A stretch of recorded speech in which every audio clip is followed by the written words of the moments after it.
Well, my boarding pass is printed, and I'm headed back to Texas. This has been a bad week for Washington D.C. and especially bad week for the Republican Party because of the vicious attack that took place out on the practice field for our annual bipartisan baseball game that's taking place tonight.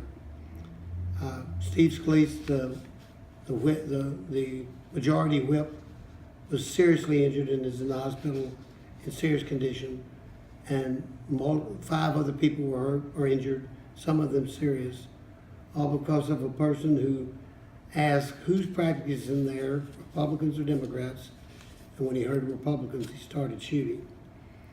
This is an indication of the kind of vitriol that is going on in our media all over the country, stirring up people with a lot of hate speech. And we ought to all be pretty fed up with it. Because I'm certainly worried about my good friend Steve Scalise from the great state of Louisiana and the real pain and suffering he's going through right now. We are all, and I hope all of the folks back home will pray for the complete healing of all those who are attacked in this vicious attack. And great praise for the men and women of the police department and the Capitol Police and the detail that protects Mr. Scalise as a member of our leadership who brought down and ultimately killed the shooter. So this has been a rough week. It's a rough week for us here. It's a rough week for our families back home.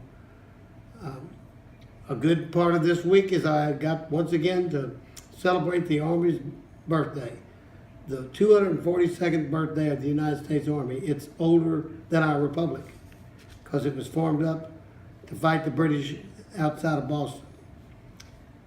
We were there. I was there with the acting Secretary of the Army, Robert Spear, my good friend General Mark Milley, Chief of Staff of the Army, the Chairman of the Joint Chiefs of the Marine Corps General.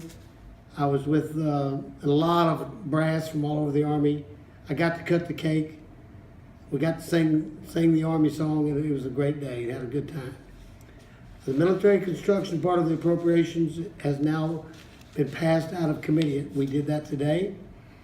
And so military construction and Veterans Affairs is now, as far as the committee is concerned, is out and ready to go to the floor. That's good news. We're starting the appropriations process. Yesterday, in DOD, in the Defense Subcommittee, we had a hearing with Secretary Mattis.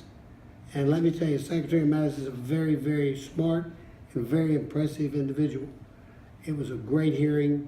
We learned a lot about the readiness of our forces and what we need to do to keep America undefeatable in the world. And this is got to be one of our major projects. Keep our soldiers safe by giving them what they need to fight and win. That's what we talked about. I chaired an important Homeland Security appropriations this week with ICE and CBP, and we will be funding their budget very shortly.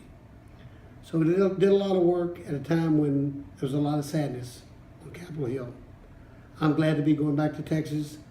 Today I'm going to be celebrating with my wife tonight our 49th wedding anniversary. So it's a big day for us. See all of y'all in Texas. God bless Texas.